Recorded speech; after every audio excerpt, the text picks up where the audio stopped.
Good evening. Welcome to the Murder Mukbang Show. I'm Ashley. And I'm Brittany. And tonight we got something real special for you. We're actually not doing a mukbang tonight. We're going to do a get ready with me, even though it's 8 o'clock at night. Yeah. But we kind of wanted to shake things up a little bit. Brittany is really good at doing makeup. And our murder this week actually kind of deals with the drag queen club kid kind of scene. So we're super excited about it. So what's going to happen is Brittany's going to teach me how to do some makeup. Which we don't know how that's going to go, but we'll just bear with us. Since this is our first time doing this kind of video, bear with us if it's kind of silly. Okay. If it's kind of silly or if it doesn't look good and she's talking me up, but I'm not a makeup professional. Okay. So y'all saw our makeup on the video for Richard Ramirez on Halloween. So I thought that was pretty good, and she taught me how to do that. So we are gonna try to do something along the lines of this. I don't know who this person is, but we want to give them on Pinterest. We want to give them credit because we're not thieves or anything. So yes, that's where we're getting our idea from. Whoever that pretty lady is. Whoever this pretty lady is. So we'll just leave that right here. Okay. So we have all of our stuff spread out. I think we're gonna talk about the case a little bit, and then in between do a little bit of makeup, and then go back and forth. We'll see how this works, guys. Yeah. Here we go. So here we go. This week our case is about Michael Alig, and if you're not familiar with Michael Alig, he was kind of like the king of the club kids in the 90s in New York. Pretty much what a club kid is, they don't work. They just party all night, do a bunch of drugs, promote parties, and that's how they make their money. Party promoters. Go after it again the next day. Yep, go after it again. And just repeat the process, get really drunk and high on all sorts of craziness. Special K, heroin, cocaine. Special K is ketamine.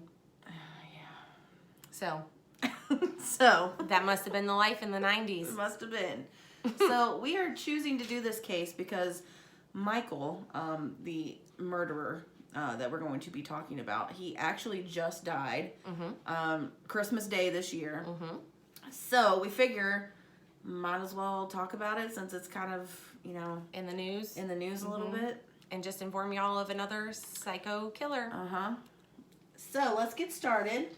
Michael was born on April 29th in 1966 in South Bend, Indiana. His parents actually got divorced when he was 4 years old.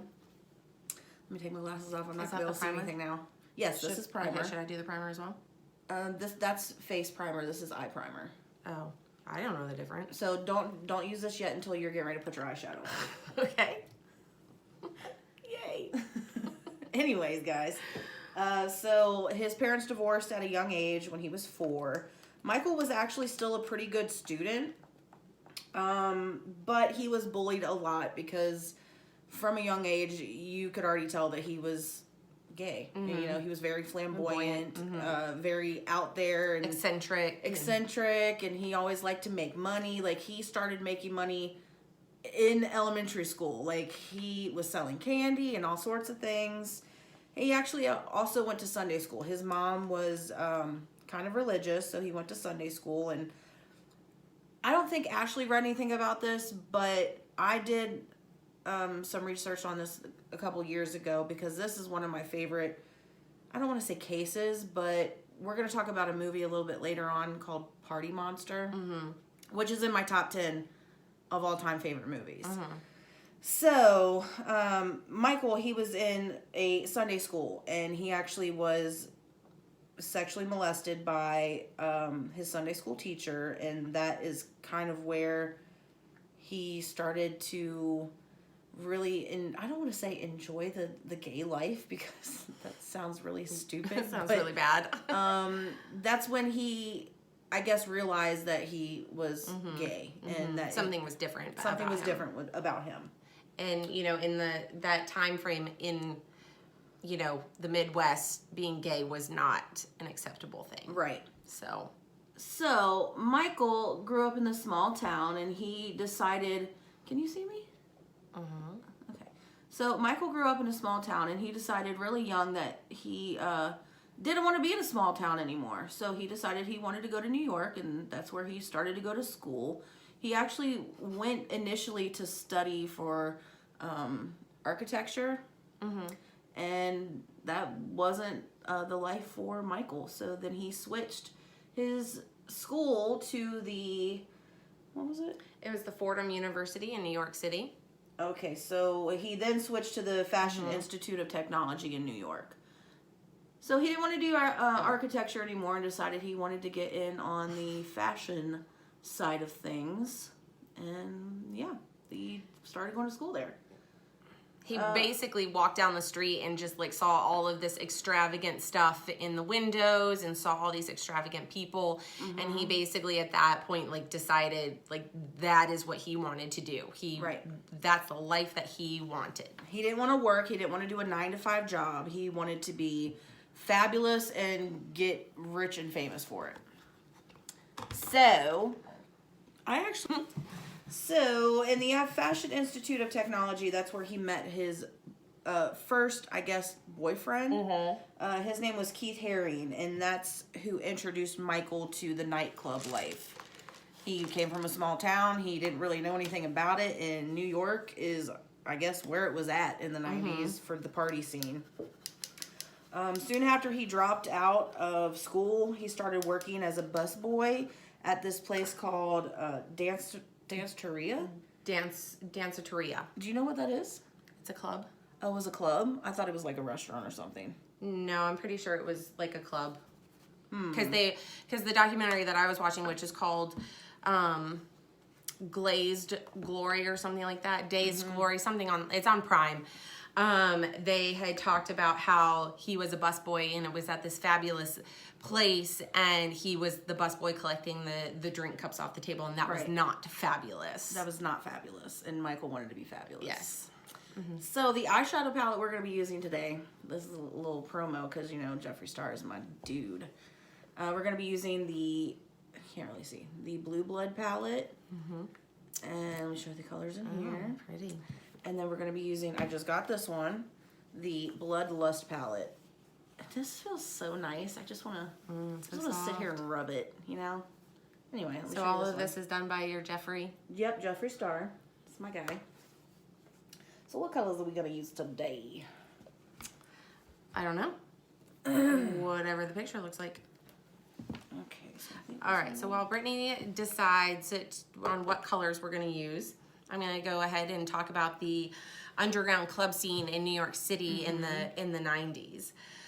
So, like we've said, Michael was a super smart guy. Like, he was a straight A student in school, and he picked up things very quickly. So when he was a busboy at Danceteria, he was watching and studying basically the nightclub business. Yeah. And then it was shortly after that he started becoming a influencer, a party promoter is what they actually called him. So as he was kind of coming out of his shell a little bit and getting more into the club scene, he started to develop these very flamboyant personas of himself, very clown-like costumes, you know, polka dots on the face, and just super extravagant and very flamboyant is basically that just describes it. And you know, all these other kids who always felt different, you know, they saw this whole movement happening within the club scene and it became very popular, and they became known as the club kids. Now, Michael was kind of, you either loved him or you hated him. Yeah. That's kind of what I got from everything, like from the movie Party Monster that I watched, and then also a couple of documentaries. Like, he had a super close group of friends, and then he had people that just tolerated him because they were in the same industry as one another. So the club kids, you know, were basically their outrageous costumes were very drag-like I'd mentioned before. And they also were known for experimenting with all kinds of drugs: ecstasy, ketamine, rohypnol, heroin, cocaine, like we talked about earlier. And there were some actually pretty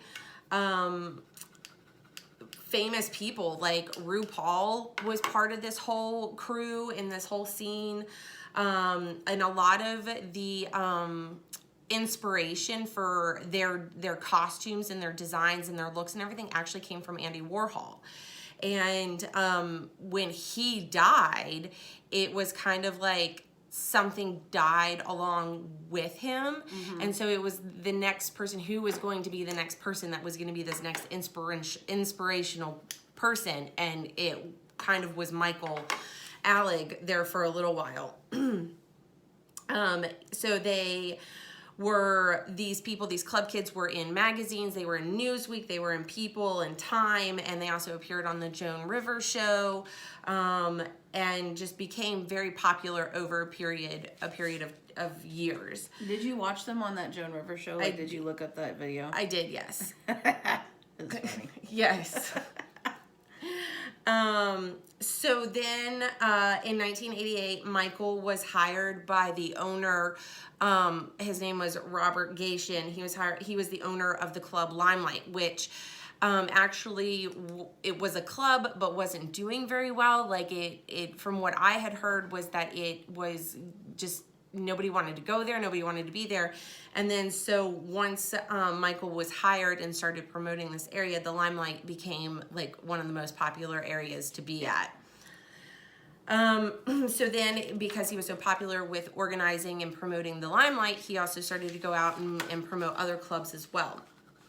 And it's saying that, you know, after the death of Andy Warhol, Michael is what helped revitalize the New York City club scene.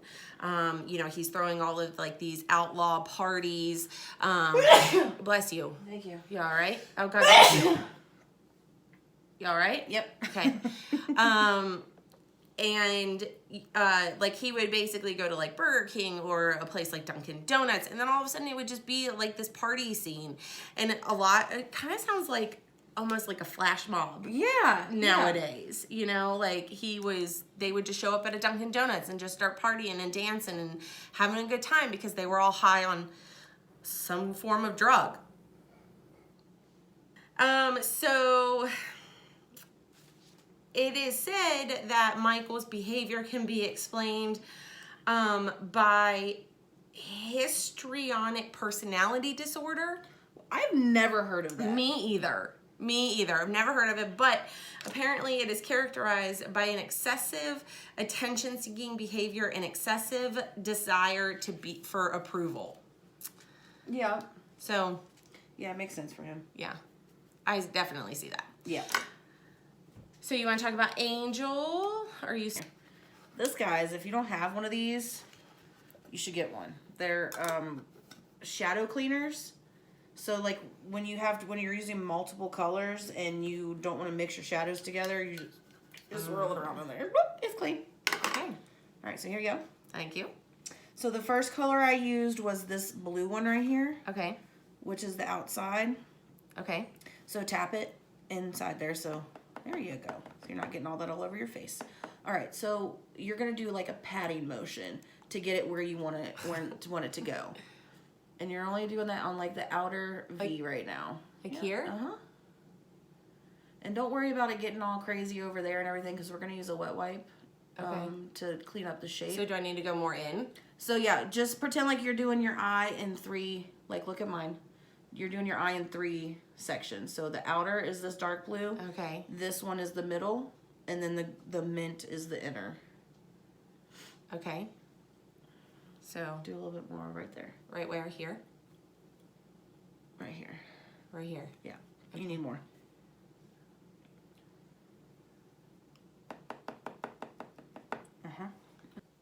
So I'm going to, while she's doing this, I'm going to talk about The Party Monster more, that movie, because I love it so much. And Macaulay Culkin and Seth Green are literal geniuses in this movie. They were pretty good. They did so well with the characters. Like they studied these people before they actually did the movie, of course, which, you know, actors do. But they watched all the old interviews from the club kids and just completely took on Michael and James's personalities. Yeah. Like, exactly. There's been interviews later on in life after Party Monster came out. They asked James St. James and Michael how they felt about the movie. Yeah. And they were like flabbergasted at how good they played them, you know, like. Right. Yeah. And awesome. they surprisingly, Macaulay Culkin, like, I mean, what you know him as is Home Alone and Michael Jackson and whatever.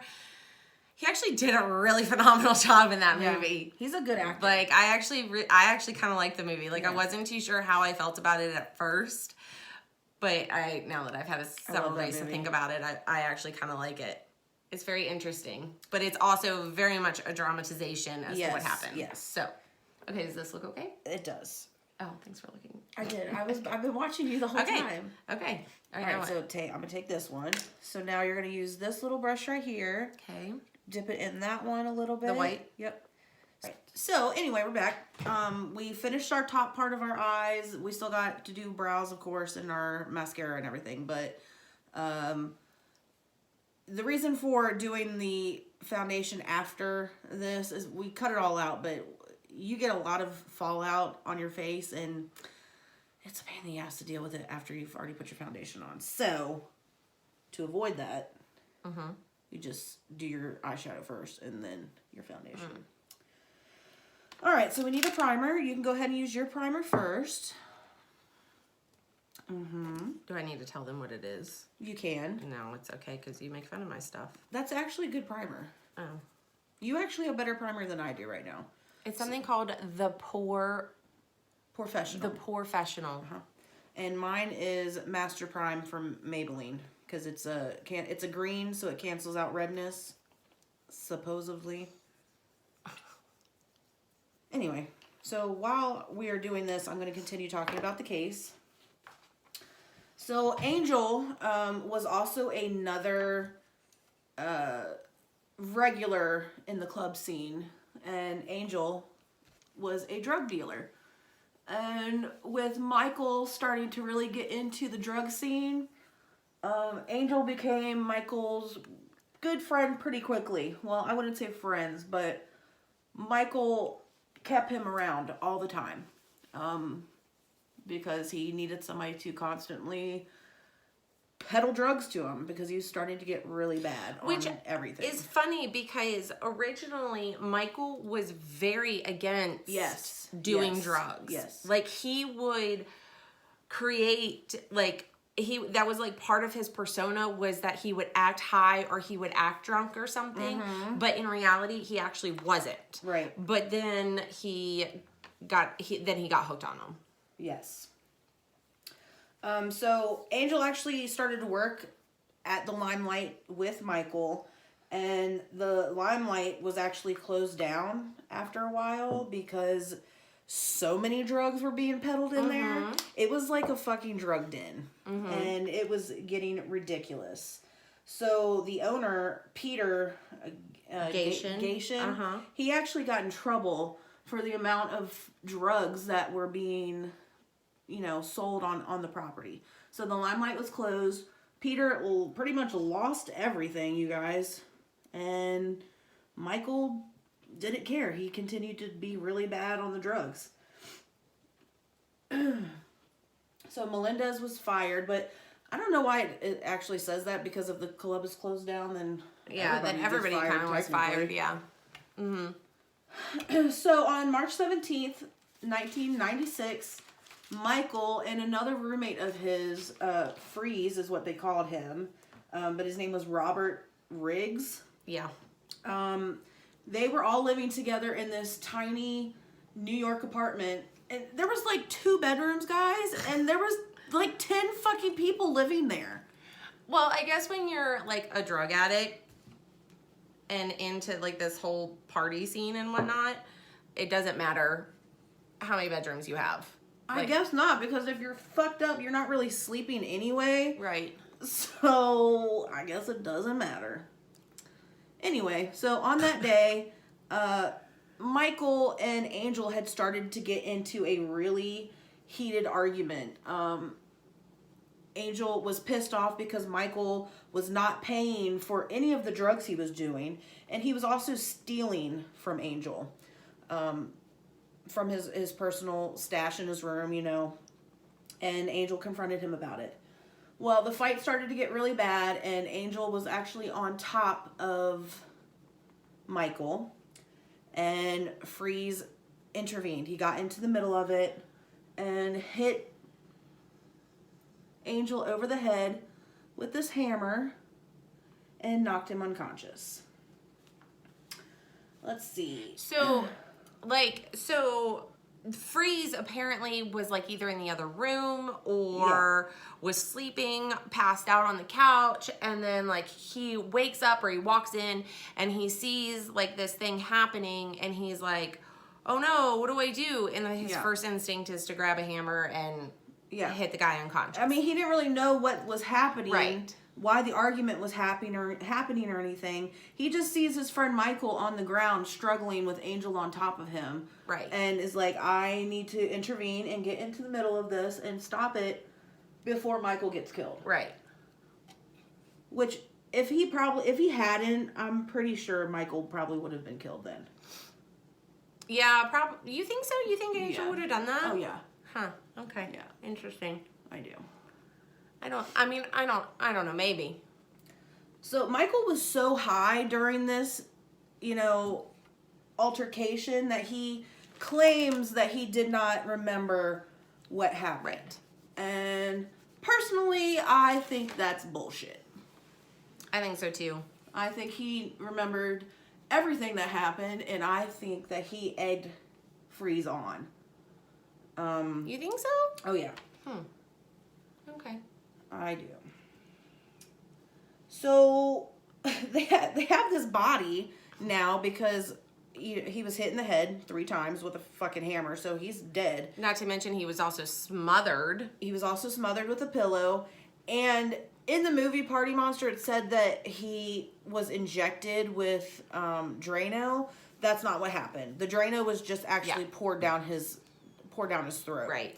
But because of cinematic, Well, I think it was speculated that because this was actually in a documentary that I watched, where the reporter asked him. He said, "Did you inject what was it?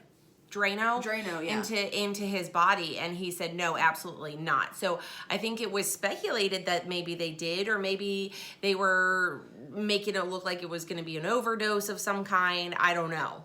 Well, Michael bragged about it all over fucking town that they had done this. So maybe he was just trying to make himself look cooler that, they injected him with heroin.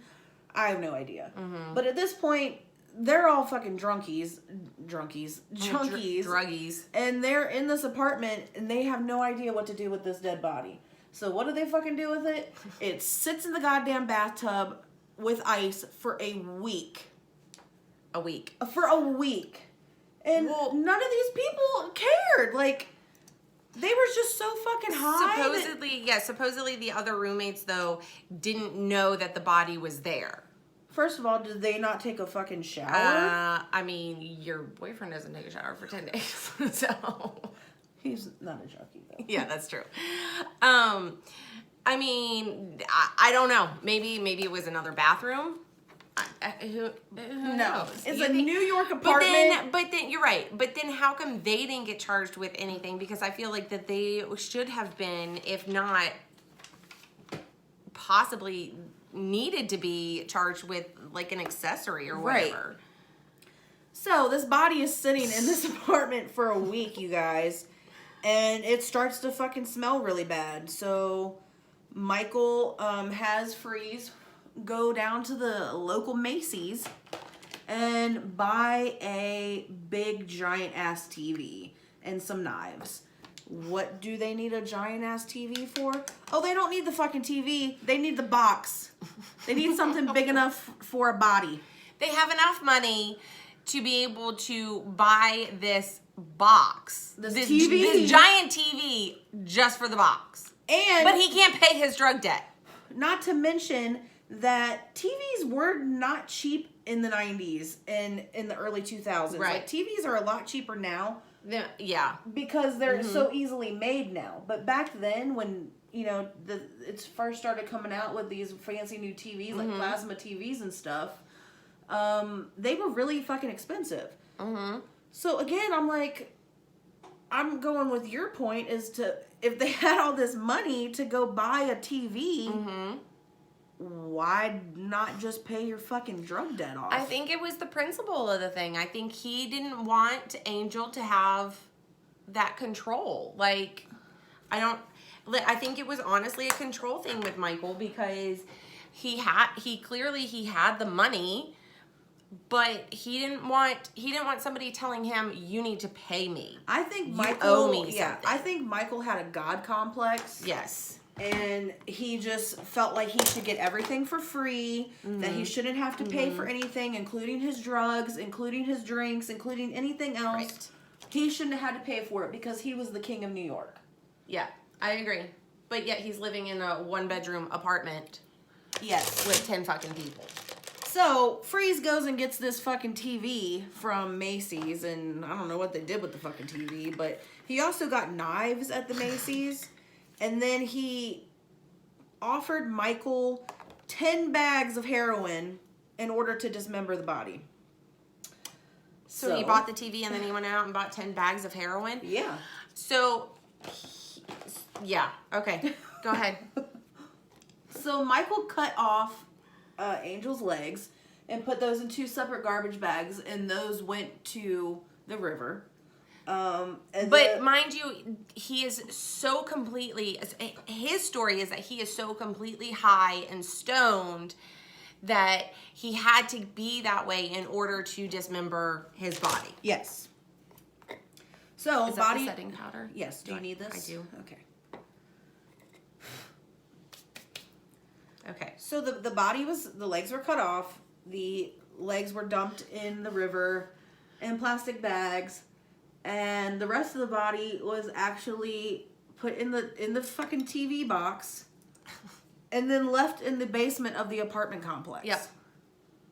Until Freeze, a little while later, discovered it, and then he also dumped that box into the river. So, Freeze, okay, so so Michael hides the box, dismembers the body, throws the legs and arms into the Hudson, and then puts the torso in the box.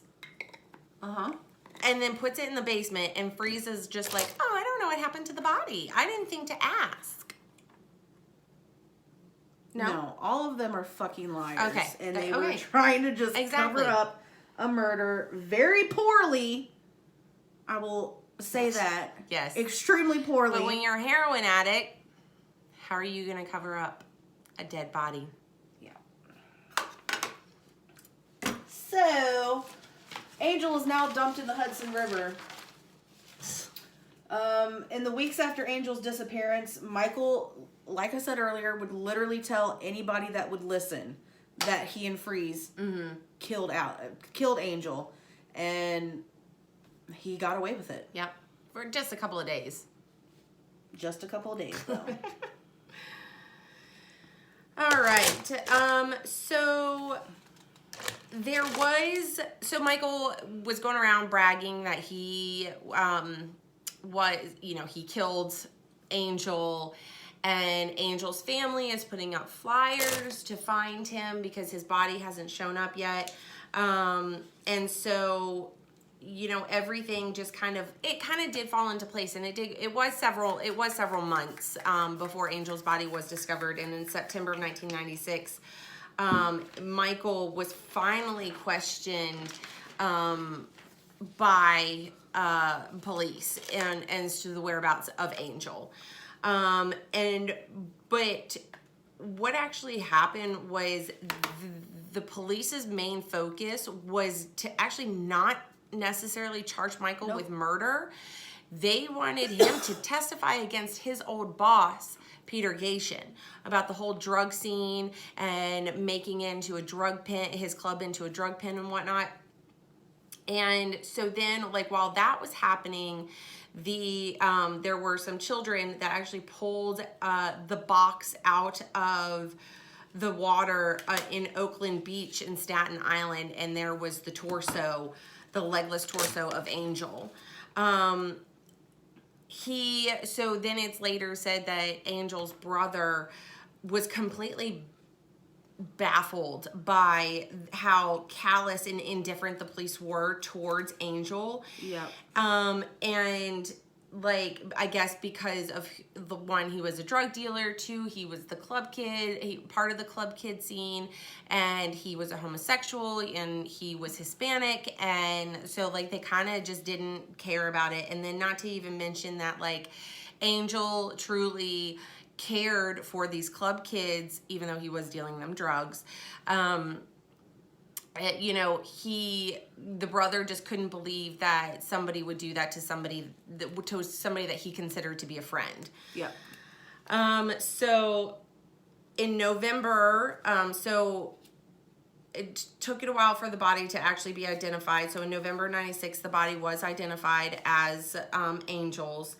And Michael actually fled New York at this time. And then he went to basically a hotel in New Jersey and just kind of just like waited it out there. And then Freeze actually confessed shortly after being arrested. He said, on a Sunday in March of 1996, I was at home and Michael Alig and Angel Melendez were loudly arguing and getting louder. I opened the room and started towards the other bedroom, at which point Michael Alig was yelling, "Help me, get him off me." Angel started shaking him violently and banging him against the wall. He was yelling, "You better get me my money or I'll break your neck." I grabbed the hammer and hit Angel over the head. So Angel gets knocked unconscious, and so then Freeze says that he hit Angel 3 times in the head, and Michael tried to smother him. Mm-hmm. Then that's when he talked about how they poured the cleaner into Angel's mouth and then duct taped his mouth shut. I just don't understand, like, why did they have to continue to do that? Like, they undressed him, they put him in a bathtub. Like, why did they have to go to all of that extent? They did so many unnecessary things, and he was already dead. Like, I just didn't see the point to continue the mutilation, but, you know, whatever. So they're claiming that it was self-defense, and then it was like, if it was self-defense, you shouldn't have anything to hide, and so you should go straight to the police. And then also, why are you panicking and leaving a body in your apartment for days? Drugs are bad, kids. So don't do them. Prosecutors were hesitant to charge Michael with first-degree murder because they wanted him to testify against his boss. So they gave Michael and Freeze a freaking plea deal and sentenced them, or decided to charge them with manslaughter, and only received 10 to 20 years in prison, which is bullshit. Bullshit. So October 1st of 1997, they both pled guilty to manslaughter, and they were both sentenced to 10 to 20 years in prison. Freeze got out of prison in 2004, I think, and Michael actually gets paroled in 2014, but we'll go into that.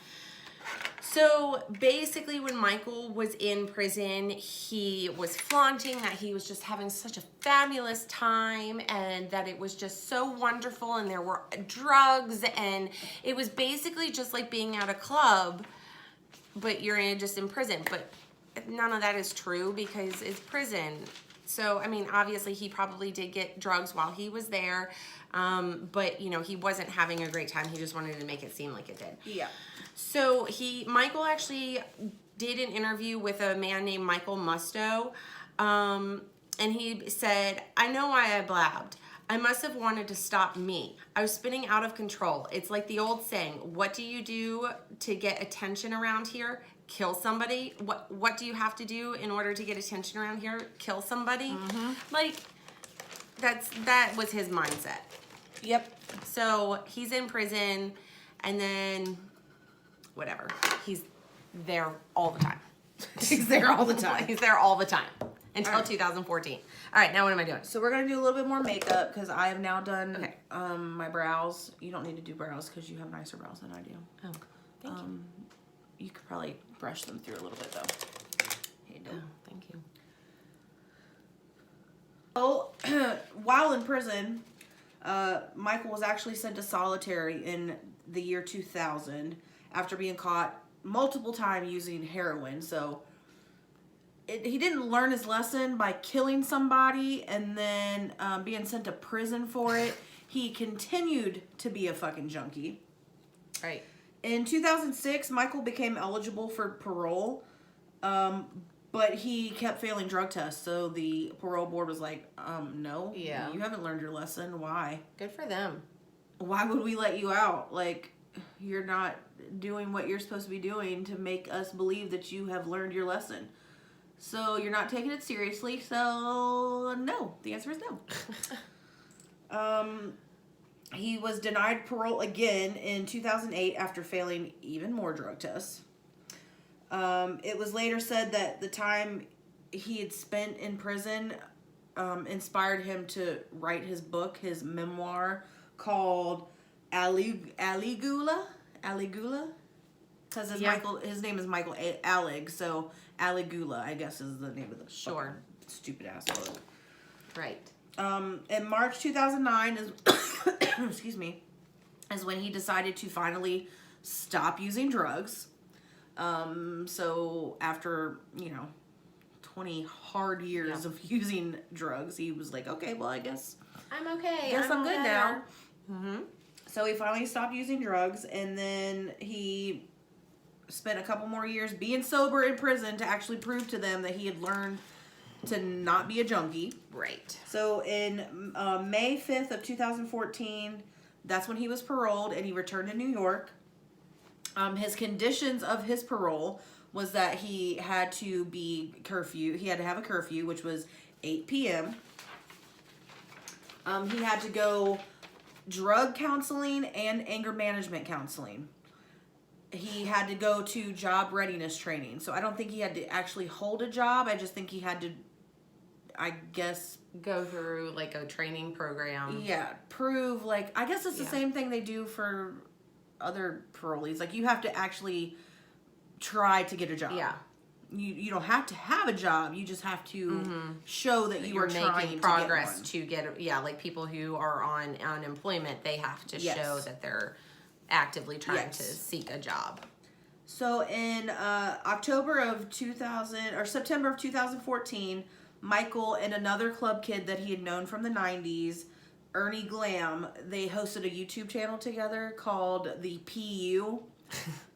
I actually didn't watch that. I didn't look it up either. Okay. I don't care. Okay. Wow. Well, there you go. In October of 2014, he released a pop song called What's In. I also didn't look at that because I refuse to promote him in any kind of way. Except for we're promoting him now. Well, yeah, but we're not watching his YouTube channel. Yeah, that's true. He's not getting views from it. That's true. He ain't true. getting views from anything now. Well, I mean, he probably is because he's dead. Yeah. He had after 2014, he had several arrests related to drug charges. So he stayed sober long enough in prison to get out of prison, and then he immediately started using drugs again when he got out. Sounds about right. So on December 25th of 2020, he was found unconscious by an ex-boyfriend, and it was confirmed to be an accidental heroin overdose. So even to his death, even to his last day, he still could not put the drugs down. Coming from a guy who didn't even want to do drugs to begin with, he got suckered into it and ended up having a pretty terrible life. But that's our story. That's our I story. actually kind of had fun researching this a little bit, just kind of getting to know the club scene. Yeah. And how terrible it actually really was. I mean, The rave music, the techno. Yeah, the techno. So look how cute we look. Let us know what you guys think about this. Sorry if it's going to be kind of weird. Like weird format because we... Yeah, because we took breaks and stuff. Yeah, there's lots of silent parts in here. I'm going to try to cut those out, but we'll see. So tell us if you guys like this kind of thing, if you want us to do another makeup video again. If not, fine, fuck you. I'm just kidding. No, she's not. Yeah, because I don't know. We had fun. I don't think we should definitely do it for every single one because that's a lot of work to be put into this. Yeah. But, you know, maybe we'll come up with something else. Mm-hmm. Okay. So this has been the Murder Mukbang Show, the Get Ready With Me series. Yeah. Sure. Episode 1. Episode 1. You kill them. We grill them. Have a great week, guys. Bye. Bye.